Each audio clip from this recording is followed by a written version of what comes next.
Life Audio. Today on Talk About That, John finds his bald band of brothers and hopes he eventually gets a recliner. Meanwhile, I visit a famous golf destination and reveal yet another 80s political scandal that is just adorable by today's standards. Plus a conversation about winning the culture war and losing our way. Today's episode is not sponsored by Daylight Savings Time. Literally no one you know wants it, and yet it persists.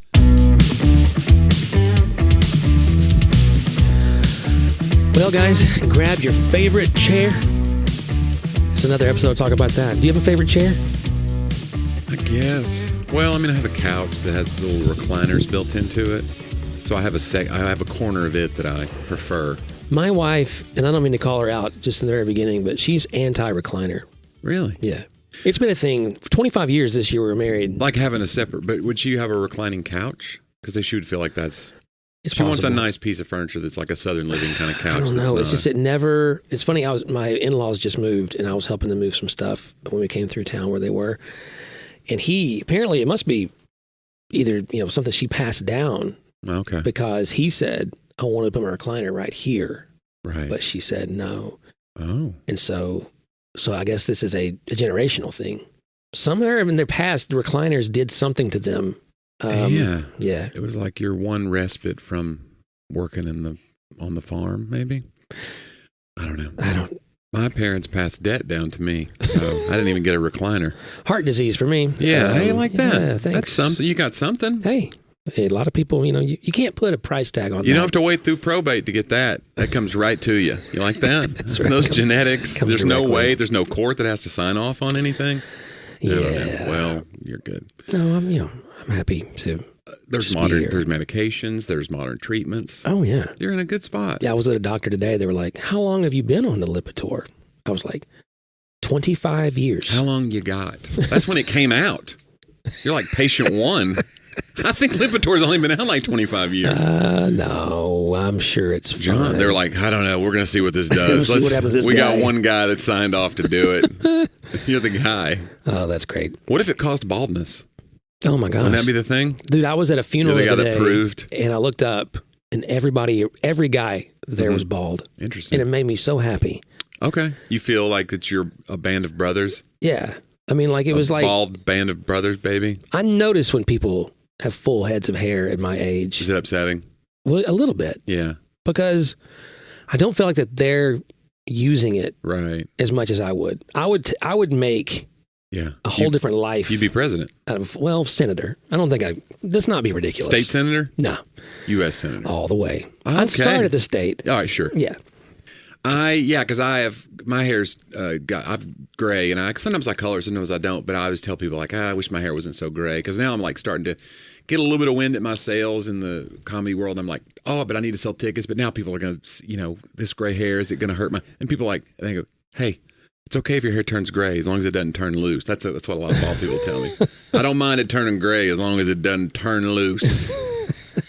Turn loose. That's a very. But there is that fear, like I don't do many youth events anymore. And it's because I never wanted to be on stage when the crowd realized, oh, this guy's like my grandpa.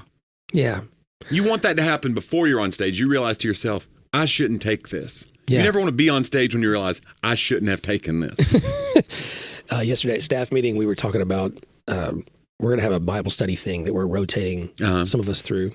And it's on Wednesday nights. And our youth pastor, Jake, said, hey, you know what? And some nights I'll come up and do it, and one of you guys can come down and do youth. And we all just burst out laughing, because the idea now of doing youth is terrifying. That I did for 15 years of my life. And now it's like, It would just be you hearing a series of 6, 7 jokes. Yeah, over and over that again. you didn't understand. And the joke is that you don't understand it. Right. Because you're not supposed to understand it, because it's a joke on old people, right? Isn't that the whole point? Is that we're old and out of touch. And so let's watch the old guy fly. It's like you're the substitute teacher in their life. My daughter and her best friend will do it to me, excuse me, just a little bit. Right. They'll be like, her friend will go, Mr. John, you hate phones more than anybody I've ever met in my life. I've never seen anything like it. And I'll look at her like, I do. Right. Because I hate what it's done to your generation and your mind and all the stuff. And my But parents' just generation. the word generation feels like an old word to By the them. time I got in halfway through the explanation, she was already on her phone. So it didn't matter. Yeah. But She's like, can you believe this guy? this guy keeps talking about phones. Eye roll emoji was already sent to Sadie. Yeah. It was loaded up. Yeah, it was loaded up. That should just be a default. Any young person's phone. I'm getting choked up here, guys. I know. John's get real emotional about I'm phones. sorry about that. I'm going to defend it. I think phones are great, and I think you really have overstated it. But do whatever. If you're listening to this podcast on your phone, you found one good use for it. See? Yeah. How would you find more episodes, John? You go to talkaboutthatpodcast.com. Not .org. That's a different thing. Don't go to that. Those people hate us. Almost 400 episodes. Too many, some would argue. Become a patron if you'd like and support the show. We love our supporters, and we appreciate that. Get ad-free content that way. Click on that upper right-hand link in the toolbar. Send us a message at hello@talkaboutthatpodcast.com. We love hearing from you. And I was on the road for a bunch of days this past few weeks, and I got to meet some people who listen to the podcast. Oh, yeah. They're big fans of you. They always expect to see you with me. You know, that's a big thing. Well, if you didn't invite me, maybe... oh, yeah, because you can just take off from your life. And I was doing nothing this week, so... Yeah. That's very nice, though. We enjoy the road trips together. It's been a minute, though. It's been too long. Has it? Yeah. Well, we just did a road trip together, but it wasn't for one of your shows. Yeah. We played golf. We did, but still. And went to a UT game. We did, but was everything it could have been? I think it was more. Oh, yeah, you're right. I mean, it was everything I expected on the golf course, but... Oh, that was brutal. It was a... I got a last-minute invite to Pebble Beach, California, and Pebble Beach is one of, like, the destination. It's probably the most famous golf course in the world other than the Masters, which is Augusta National. But, like, Pebble Beach is amazing, and it's, you know, literally, like, all these celebrities have houses and stuff on the 17-mile drive. Mark Wahlberg's house, and Tiger Woods has a house, and Jim Nantz, who does all the golf. It's just crazy. $1 million houses. $30 million, I think, is the cheapest house or whatever. And the guy was explaining it. And we're taking the drive, and you see all the waves crashing, and there's sea lions, and we saw a dead sea lion. Oh. Because Curry was like, there's one there sunning himself. And the guy goes, he's been chewed up. Chewed up by what? Like other sea lions? No, John. Do they turn on their own? It's these No, games. it was, what was it, a whale or an orca? Something. Yeah, there's other things there because it's right there in the, whatever they call that body of water. Is it a bay? I don't know what it is. But anyway, I don't know a lot about this. Apparently. But anyway, we're there, and I texted our friend, Pastor Andrew, and your boss, my former boss.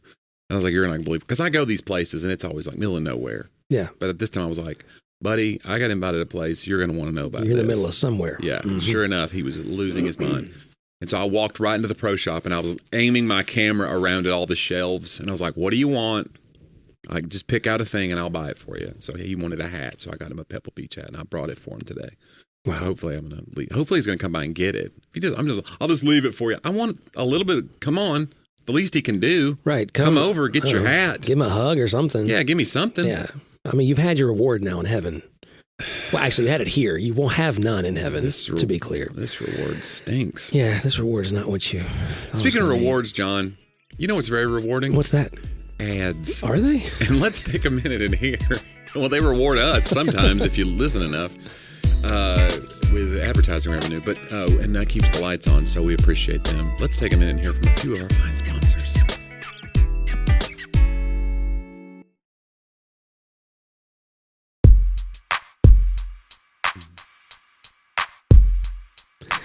And we're back. And before we get into my segments, Johnny, it's going to be kind of a shorter show today.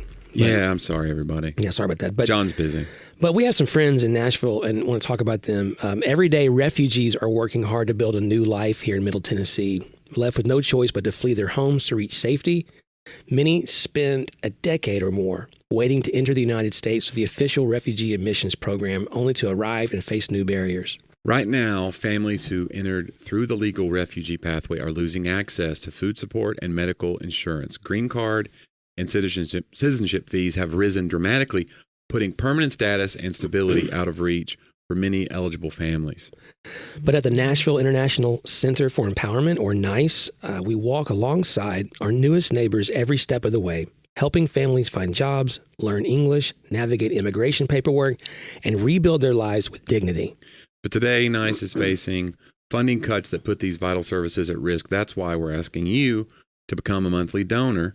Your ongoing support helps us to keep families fed, housed, and hopeful, and helps us cover the rising costs of immigration fees for those working towards self-sufficiency.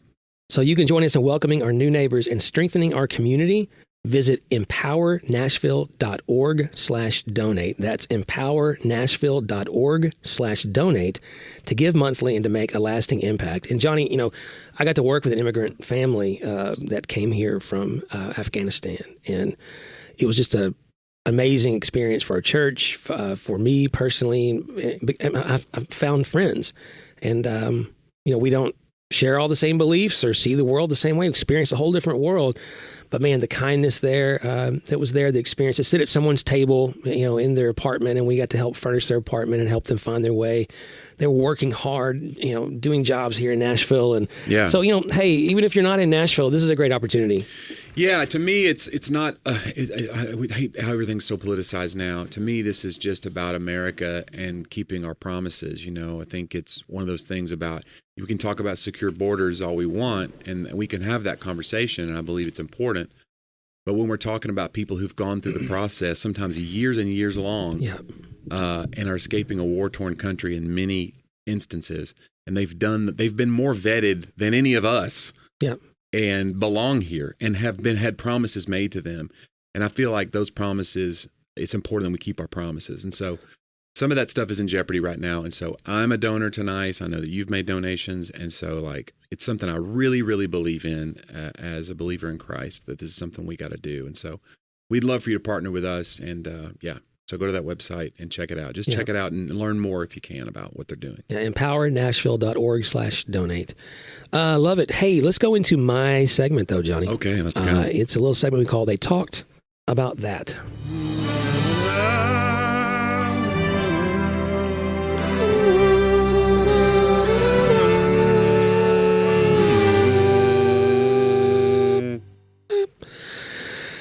William Wilberforce. Of course. 1756 to 1833, huge in the movement to end slavery in the British Empire. He said, we should cease to be deceived by superficial appearances and to confound the gospel of Christ with the systems of philosophers. We should become impressed that with that weighty truth, so much forgotten and never to be too strongly insisted on, that Christianity calls on us as we value our immortal souls, not merely in general to be religious and moral, but specially to believe the doctrines and imbibe the principles and practice the precepts of Christ. And so, again, I know this is older language, but it's hard to get out, right? But basically saying it's easy to throw a Christian label. And this is happening, we're talking in the 18th and 19th century here. So this is not just like a new thing to the modern age. He's saying you can throw the Christian label on something and just talk about morality and philosophy, basically. Have a moral compass at all. Yeah. And realize that's actually not Christianity. There are moral precepts throughout all cultures of some sort, right. Saying, well, I mean well and try to do my best and all those things. And he is challenging, I like the word imbibe, drink it in.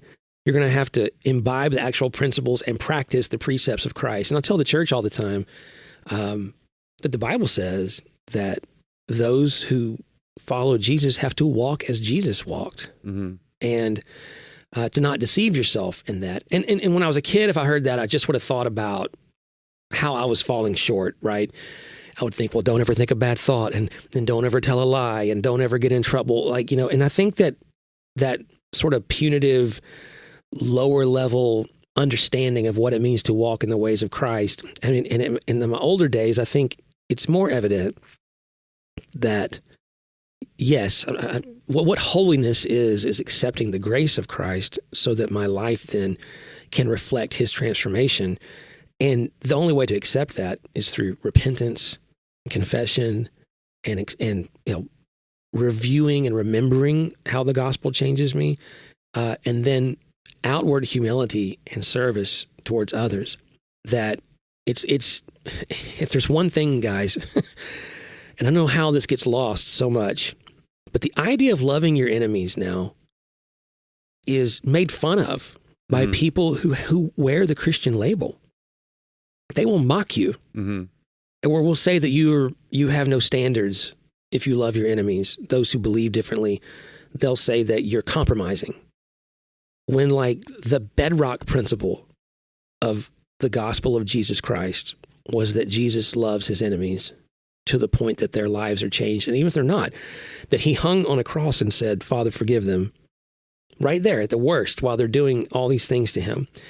And so like, I think we got to remember that it's not what we say. It's not the label that we wear. And it's not just go do better. It's not that at all. Like I want to look at my life and I fall very much short.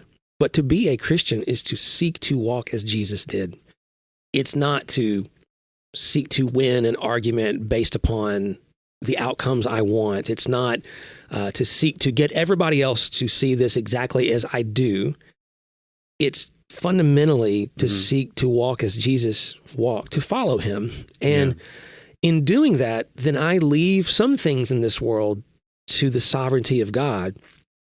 So yes, we share faith and we share hope. We invite people, all those things, but I don't take it upon myself. I think there's some scary things throughout history, and some of these are being repeated, I think, at times. When words like, it's our job to save Christianity come out, I think maybe we've gone off script a little bit because we're acting as if Jesus isn't real, as if he's not really the driving force of his own, his own church, his own family. So yes, we have a role, and it's hard labor and all those things. I'm not saying it doesn't have a work ethic to it. It's just that in the end, what is it really all about? And I think about that with health and money. I get to the age now. I told my wife today, we're looking at some things and at this age of life, like, how can I take a different supplement or do something different? And it costs money. I was like, yeah, but even though I don't want to spend that money, what is all that money for if I don't have my health, if I'm not around, right, to be there for my family or whatever? And the same thing. What does it matter if we don't walk like Christ, if we don't follow in the way that he is? What does it matter if we win some culture war? What have you won, though? Yeah. Yeah. If you can gain that whole world and still lose your soul. And I'm not necessarily speaking of heaven and hell, although that could be there, but I don't really make that judgment. I think you can lose your soul by just being a soulless person walking around proclaiming if you Christ. Lower your standards to win a battle, you really have lost the battle. Yeah. Yeah. If you compromise your values to win a battle, you've lost the battle because the battle was about your values. Yeah. That's what the real battle is about. What do you claim? What's the name that you wear? And then if you stop wearing that name to win a battle, you've lost. You've already lost. So, yeah, I agree. Yeah, and it's a challenge for all of us. I mean, that's not just finger pointing. That's a challenge we all need to take on because it's just very easy. I feel like the internet's done that to us where the internet's full of people just dunking on each other all day long, making weird, simplistic arguments that aren't even the argument that they're making, but you find some weird straw man that you can dunk on and be like, aha. And they go, that's not even what I was really saying. Like, we're just going back and forth. Yeah. It's like, I just feel like these are battles that, like, we're going to look up and realize how hollow these victories were if we're not careful. Well, I mean, you don't even have to look up for the future. They're hollow now. Yeah. Like, when we win. Like, people's families are being torn apart over these dumb things. Right. That, like, people have, their kids don't talk to them anymore because of this stuff. They're not going to have Thanksgiving together this year. Yeah. Right. It's like, man, we gotta figure that out. We got to do better. We got to be better. John, you got to be better. Well, I'm working on it, Jonnie. Thank you for that. Let's do my segments, John, to wrap this thing up. We start with Johnny's old jokes. We call it Joke About That.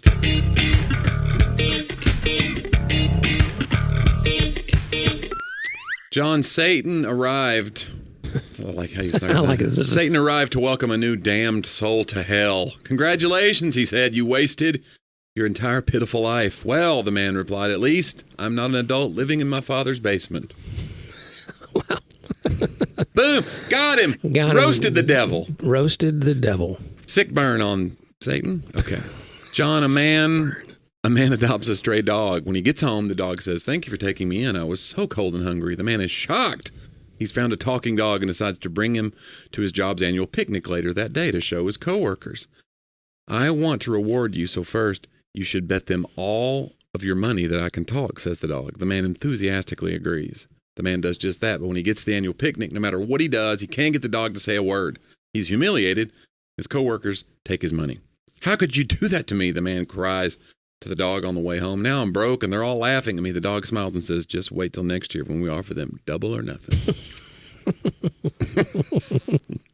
I love a good talking dog joke. Yeah, that's and good. a good devil roasting quip. Let me tell you. John, let's move on to my last segment of the day. This week in history, we call it Talk About Then.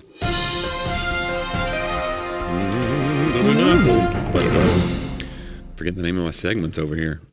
John, did you know that 4 days before the election this week in 1988, this is a scandal I didn't know. You know, here these political scandals are almost adorable now. Right. Oh, when we think about what's going on now with Epstein lists and all the crazy things that there's so many weird like cascading effects of some of these scandals that like undermine entire institutions. Yeah. When you read about an old political, you're like, what now? $10,000? You go, are you kidding? Good grief. My state senator stole that. 4 days before the 88 election, which was the George Bush beat Michael Dukakis. Mm-hmm. Okay, so it was kind of the Republicans were maintaining power there. But 4 days before the election, a federal prisoner's press conference was canceled by prison officials.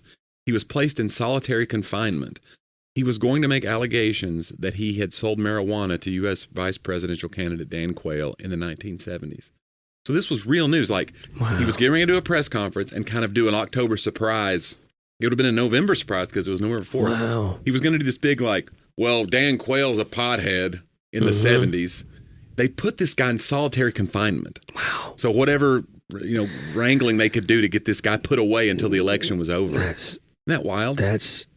Even for today, that would sound pretty wild. It's pretty wild, but the idea that, like, even if that came out now, it would just be like, oh, you smoked weed in the 70s? Yeah.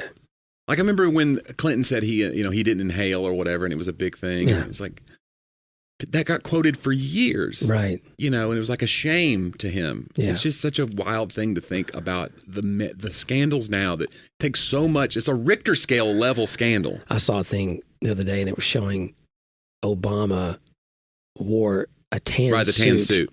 Yeah. And they were showing all the clips from the news media of how the splash that tan suit made. It was so unpresidential. He's brought down the dignity of the office and all kinds of crazy things they were saying. And it was like, wow, it's been a lot. There's been a lot. I think I've brought down the dignity of this show, frankly. John, this week, 1955, a little thing called the flux capacitor was invented. According to Back to the Future movie franchise lore, Dr. Emmett Brown conceived of the idea for his flux capacitor when he slipped on the edge of his toilet, as we all know if we went to school, because you learned this in history.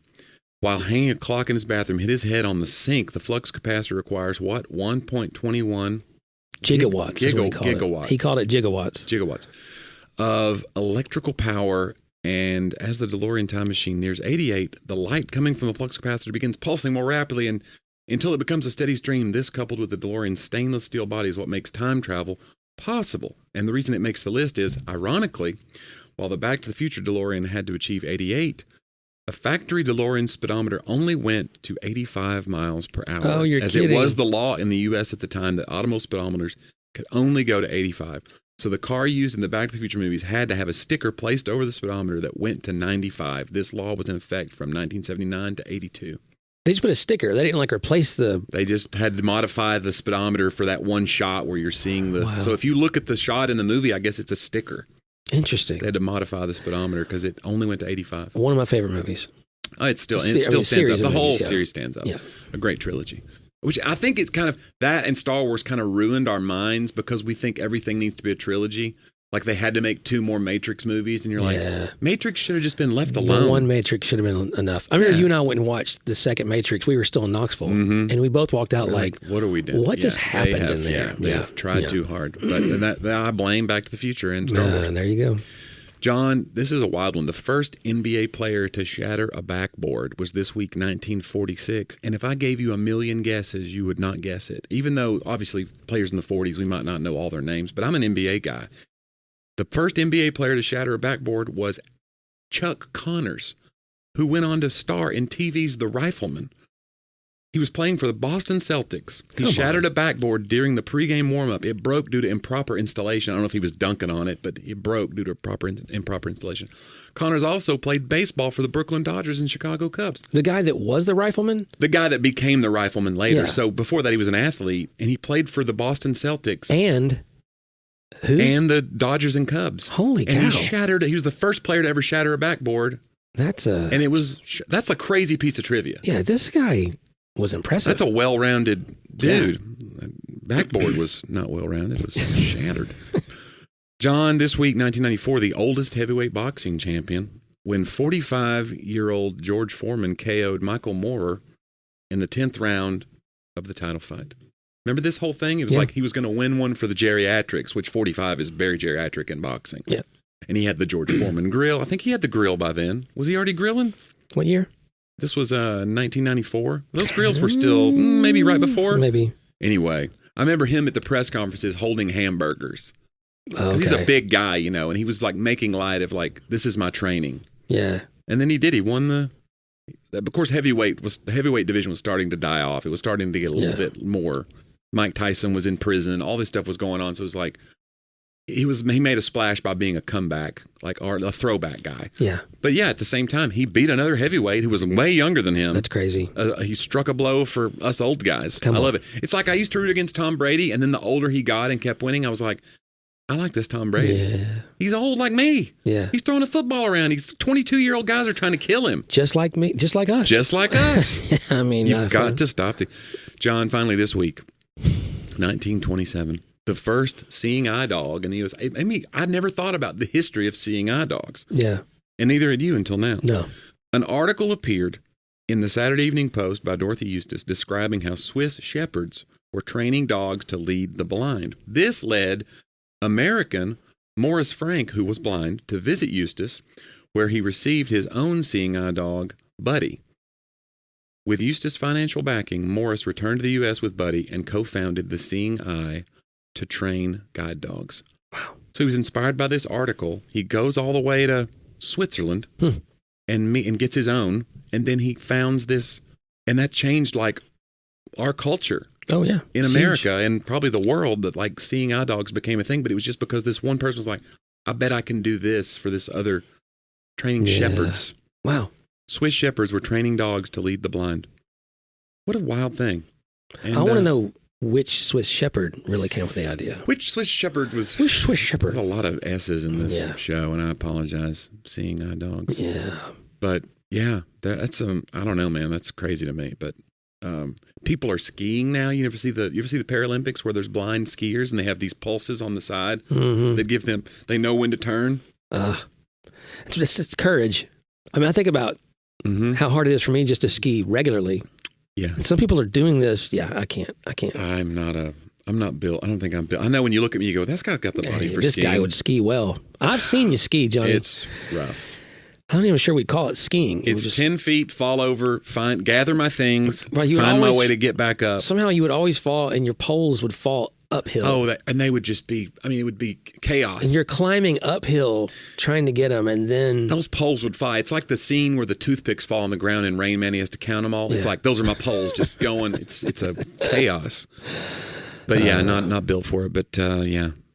But yeah, that's a crazy story with the seeing eye dogs and inspirational. John, why don't you do something like inspirational with your life? I've thought you ever about think it. about it? I find that selfishness suits me. There's still time for you to figure it out, John, and give back in some way. You give back. You're a very beloved pastor. I don't want this earthly reward. You're a beloved pastor. I wouldn't even say that.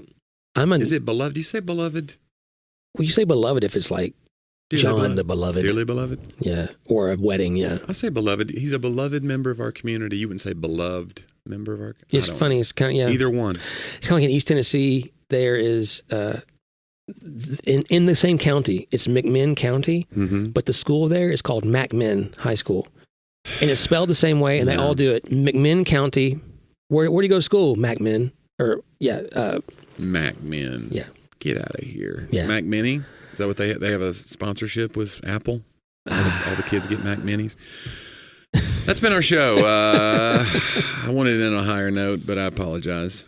John's got places to be. You guys should check out JonnieW.com for endless tour dates right now and go see him somewhere live. So many tour dates, and we're getting ready to announce actually a big tour. Oh, wow. And maybe I've already said too much, but there's a spring tour getting ready to get announced, and we're probably coming to your city. Yeah. We're very excited. Yeah.